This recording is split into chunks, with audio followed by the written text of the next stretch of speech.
এক দেশে ছিল এক সুন্দরী রাজকন্যা। তার নাম স্নো হোয়াইট। তার গায়ের রং ছিল বরফের মতো সাদা, ঠোঁট লালের মতো লাল, আর চুল কালো রাতের মতো। তাই সবাই তাকে স্নো হোয়াইট নামে ডাকত। স্নো হোয়াইটের মা মারা যাওয়ার পর তার বাবা আবার বিয়ে করেন, কিন্তু তার সৎমা ছিল খুবই হিংসুটে ও অহংকারী। তার কাছে ছিল একটি জাদুর আয়না।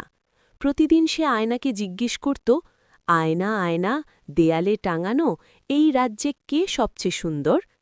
আয়না সবসময় বলত, আপনিই সবচেয়ে সুন্দর মহারানী। কিন্তু একদিন আয়না বলল, মহারানী, স্নো হোয়াইট এখন সবচেয়ে সুন্দর। এ কথা শুনে রানী রাগে কাঁপতে লাগল। সে এক শিকারীকে আদেশ দিল স্নো হোয়াইটকে জঙ্গলে নিয়ে গিয়ে মেরে ফেলতে। কিন্তু শিকারীর মন গলে গেল। সে স্নো হোয়াইটকে পালাতে সাহায্য করল। ভয় পেয়ে স্নো হোয়াইট জঙ্গলের ভিতরে ঢুকে পড়ল। অনেক হাঁটার পর সে একটি ছোট ঘর দেখতে পেল। সেখানে থাকত 7 জন বামন। তারা ছিল খুব ভালো মনের। বামনরা স্নো হোয়াইটকে আশ্রয় দিল। কিন্তু হিংসুটে রানী জানতে পারল স্নো হোয়াইট বেঁচে আছে। সে ছদ্মবেশে এসে তাকে একটি বিষমাখা আপেল খেতে দিল। আপেল খাওয়ার সঙ্গে সঙ্গে স্নো হোয়াইট অজ্ঞান হয়ে পড়ল। বামনরা খুব কষ্ট পেল। তারা তাকে কাঁচের কফিনে রেখে দিল। একদিন এক রাজপুত্র সেখানে এলো।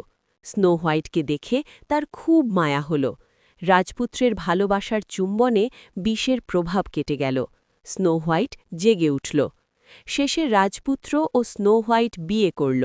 তারা সুখে শান্তিতে বসবাস করতে লাগল। আর হিংসুটে রানীর শাস্তি হল। শিক্ষা: হিংসা ও অহংকার কখনো ভালো ফল আনে না, আর ভালোবাসা সব কিছুর চেয়ে শক্তিশালী। এক দেশে এক দম্পতি থাকত। তাদের কোনো সন্তান ছিল না। একদিন তাদের ঘরের পাশের জাদুকরির বাগানে সুন্দর এক গাছ দেখা গেল। সেই গাছের সবজি খেতে খুব ইচ্ছে করায় স্ত্রী অসুস্থ হয়ে পড়ল।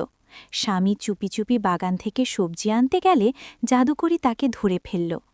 জাদুকরি বলল, এই শিশুটি জন্মালে আমাকে দিতে হবে। শিশুটি জন্মানোর পর জাদুকরি তাকে নিয়ে গেল এবং নাম দিল রাপুনজেল। সে রাপুনজেলকে একটি উঁচু টাওয়ারে রেখে বড় করল। সেই টাওয়ারের কোনো দরজা ছিল না, শুধু একটি জানালা। রাপুনজেলের চুল ছিল খুব লম্বা ও সোনালি। জাদুকরি আসলে বলতো, রাপুনজেল, রাপুনজেল, তোমার চুল নামাও। রাপুনজেল তার চুল জানালা দিয়ে নামিয়ে দিত। একদিন এক রাজপুত্র রাপুনজেলের গান শুনে টাওয়ারে পৌঁছাল। সে রাপুনজেলের চুল বেয়ে উপরে উঠল। দুজনের মধ্যে বন্ধুত্ব হল। শেষে রাপুনজেল সাহস করে জাদুকরির হাত থেকে মুক্ত হয়। রাজপুত্রের সঙ্গে সে তার আসল পরিবারকে খুঁজে পায়। এক দেশে থাকত এক মিষ্টি মনের মেয়ে, তার নাম সিন্ডারেলা।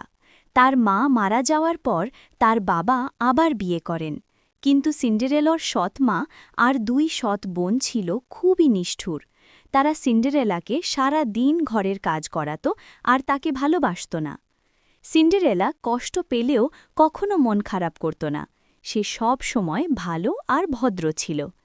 একদিন রাজপ্রাসাদে এক বড় নাচের অনুষ্ঠানের আয়োজন হল। রাজপুত্রের সঙ্গে পরিচয়ের জন্য সবাইকে আমন্ত্রণ জানানো হল। সৎমা ও সৎ বোনেরা সাজগোজ করে গেল, কিন্তু সিন্ডারেলাকে যেতে দিল না। সিন্ডারেলা কাঁদতে লাগল। তখন হঠাৎ তার পরী গডমাদার এলেন। তিনি জাদু করে কুমড়োকে গাড়ি, ইঁদুরকে ঘোড়া আর সিন্ডারেলাকে সুন্দর পোশাক আর কাঁচের জুতো দিলেন। তবে শর্ত ছিল রাত 12টার আগে ফিরতে হবে। সিন্ডারেলা রাজপ্রাসাদে গিয়ে রাজপুত্রের মন জয় করল। কিন্তু 12টা বাজতেই সে দৌড়ে পালাতে গিয়ে এক পা জুতো ফেলে দিল। রাজপুত্র সেই জুতো নিয়ে খুঁজতে লাগল। অবশেষে জুতোটির মালিক হিসেবে সিন্ডারেলাকেই পাওয়া গেল। রাজপুত্র তাকে বিয়ে করল। সেই সিন্ডারেলা সুখে শান্তিতে রাজপ্রাসাদে থাকতে লাগল।